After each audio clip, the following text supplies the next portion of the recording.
I'm Jazmine Reed-Clark for The Financial Diet, and this is Ask a Recruiter.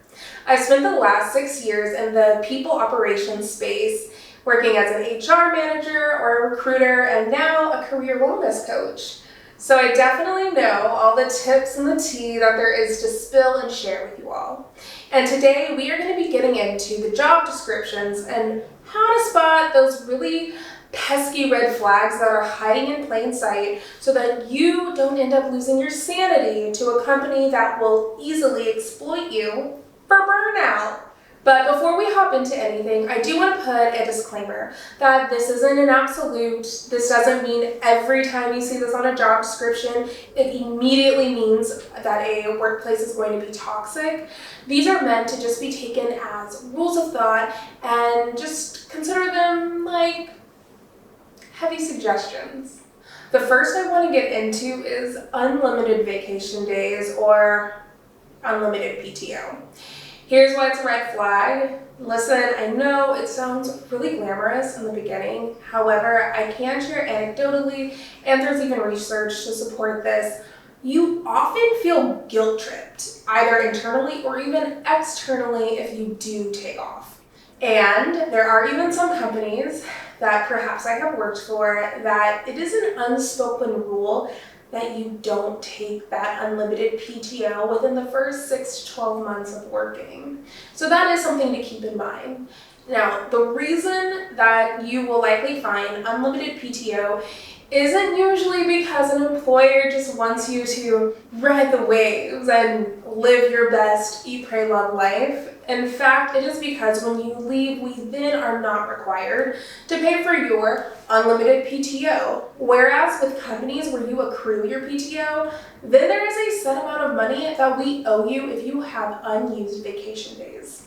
Hot tip. Ooh, favorite one-liner from job descriptions is roll up your sleeves. Now, yes, we want highly motivated self-starters, which is just jargon for people pleasers who will just take anything we give at them. But roll up your sleeves really always equals we are going to throw things that are on this job description, not on this job description, that we don't need and won't need later on. This is a catch-all for if you really want to be here, you're going to just say yes all the time. So roll up your sleeves is a mating call for people pleasers who need external validation, like myself. Hi, I am one of you, you are one of me. This is how they get us. They tell us that they want roll up your sleeves, self-started motivators. So be careful when you see this on a job description. If you decide to go into the job interview anyways, absolutely no problem. Just make sure in the interview questions that you're asking what your success metrics are going to look like and learn more about the team dynamic so you know and have a clear understanding of what are going to be your responsibilities and what are going to be your coworkers' responsibilities. Oh my God, my favorite that I totally used to fall for back in the day and regret it every time. We're like a family here. No, it's toxic. People are probably hooking up, run. And let me just share, I will spill my life. The one company where it really was, all of my friends work there. And hey, for what it's worth, some people are now blissfully married who were dating there. But it got very like Beverly Hills 90210. Oftentimes when it's like a family here, think about that. What do families do? They fight, they bicker, they're forced to deal with each other because you're family. There's just a lot of toxicity and a lack of boundaries that honestly you don't get paid enough to deal with. So take it from somebody who totally is guilty of making a company her full identity and being completely distraught when there was a layoff or realizing that it was time to move on from a company. Your coworkers don't need to be your family. Your coworkers need to be individuals who you can count on for projects. And if it's like a family, you don't want to be in that family tree. Just toxic, okay? Trust me. All right, next, any job descriptions that use jargony lingo like synergy, ninja, guru, or no ego? Now, on a more personal note, this is a red flag for me personally because I believe they're just going to try to set a vibe and maybe don't have health benefits. But beyond just my filtered lens of what I'm no longer looking for in an employer, when somebody says no ego, that likely means they're going to ask you to do things that have nothing to do with your job description, and they don't want pushback when you ask clarifying questions. They are going to sum that up as not being a team player and having a big ego. Now, are egos real in the workplace? Totally. But if you ask clarifying questions because, ma'am, you're not getting paid overtime to do things that aren't in your job description, I think that's just called setting boundaries. And then ninja guru, that is because they don't really know what this job is. So let's just use splashy startup titles or words and allure you with that. Plus, it also sets the idea that they're much more relaxed, but you're going to be crapping your pants because of the amount of pressure that they put on you to do an incredibly large amount of work. So one thing that I do feel like I'm going to get a little bit of heat in the comment section about is depending on experience. Now, certainly sometimes it's as simple as, we're just not going to pay a graphic artist the same at 2 years as we would at 5 years, and that makes sense. However, I have also learned as someone who has had those big negotiating conversations with hiring managers, compensation teams, that can mean that, hey, we have some extra money here, but we're really only going to spend it on the people that we think are worth it. And we know that we are perhaps lowballing you or lowballing this position. Now again, that is not always the case. I would, out of all the advice I give in this video, that is the one to be the most generous with. But just know, negotiation might be a little bit more difficult when they say depending on experience. Next, if 30-year-old Jazmine could talk to 22-year-old Jazmine, not that she would listen, but I would tell her, consider the perks. If a company is trying to entice you with perks like an on-site gym or paid dinner daily, these are perks I have literally had at past employers, it's not because they care about your nutrition or physical health. Darling, it is because they want you to be chained to your desk. They essentially think to themselves, how can we get it so that she never has an excuse to leave her desk? And voila, you have paid lunches, you have more events, you have like daily happy hours, and before you know it, your whole life is at work, literally at work. So while I'm not saying it should be a deal breaker, just be considerate of the perks that you're being given and what they could be overcompensating for. Further, look, the perks that are important to you at 22 are not going to be the perks that are important to you at 32. Try to think about yourself 2, 3, 4 years out.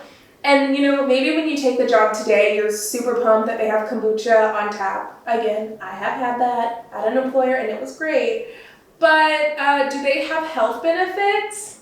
Think of your future self after you've signed the offer letter. What are they going to want in an employer?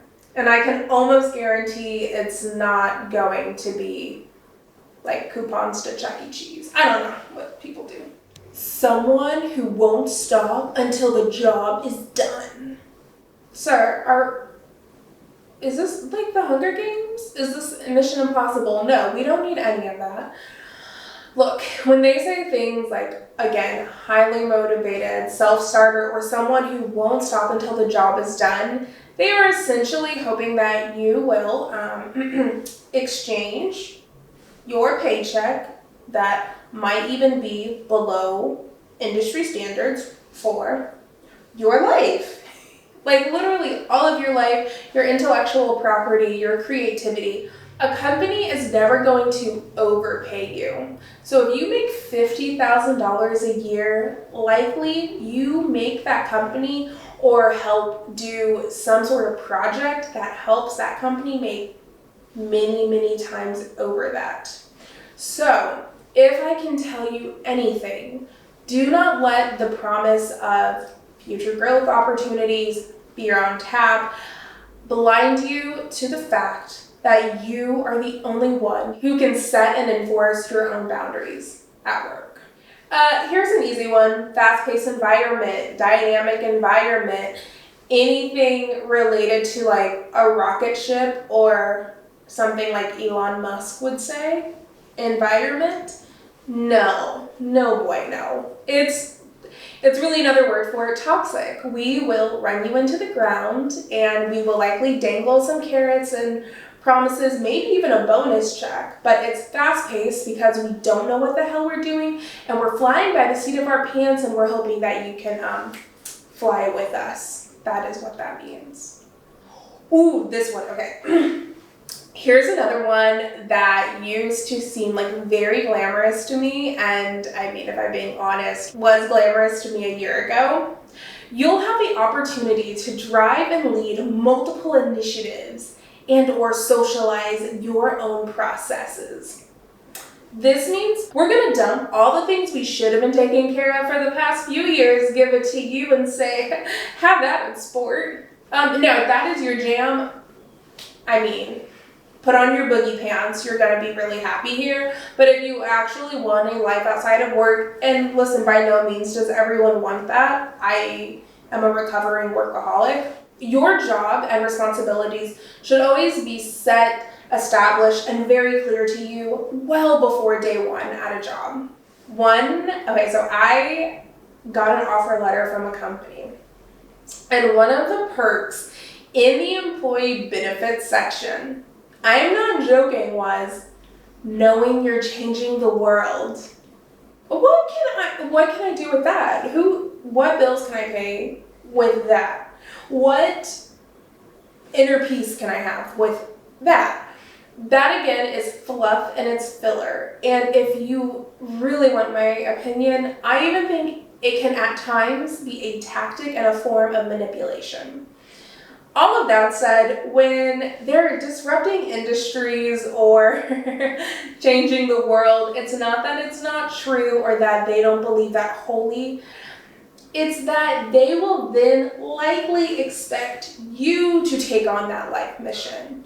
So again, it's all about asking the right questions in the interview. Ask about how does the team work together? When somebody does go on vacation or maternity, paternity leave, how does the team work together and help with coverage plans? You have to make sure that you are your best advocate, because if you're not explicitly stating those boundaries from the beginning, it is easily one of my worst mistakes from the beginning. Your boss, whether it's because they're a Svengali or because they just genuinely believe that you have the same level of passion as they do, they are going to assume you're a lifer, that you want to wear 32 things of flair. And if you don't, set that expectation up front. And by no means am I saying go in there in an interview and say, this is not my life. It's more about asking the right questions and making sure that you and your hiring manager are on the right page, again, before day one. And another that I think is really sneaky is able to meet deadlines with little supervision. You don't have a good manager. You will not have a good manager. You might even just randomly become a manager if you don't want to be one. So with this one, it sounds like you get the thing of autonomy, which we all want. But just in short, in those interviews, you're asking about the kind of leadership styles of the exec board and your soon-to-be manager, what their management style is like, and how do they best support and invest back in their employees. So now that you've heard my 2 cents, I want to hear yours. So what do you agree with, disagree with? And if you have any other questions for Ask a Recruiter, I want to see it all in the comment section below. Thank you so much. And again, I am Jazmine Reed-Clark for The Financial Diet. See you all next time. Bye.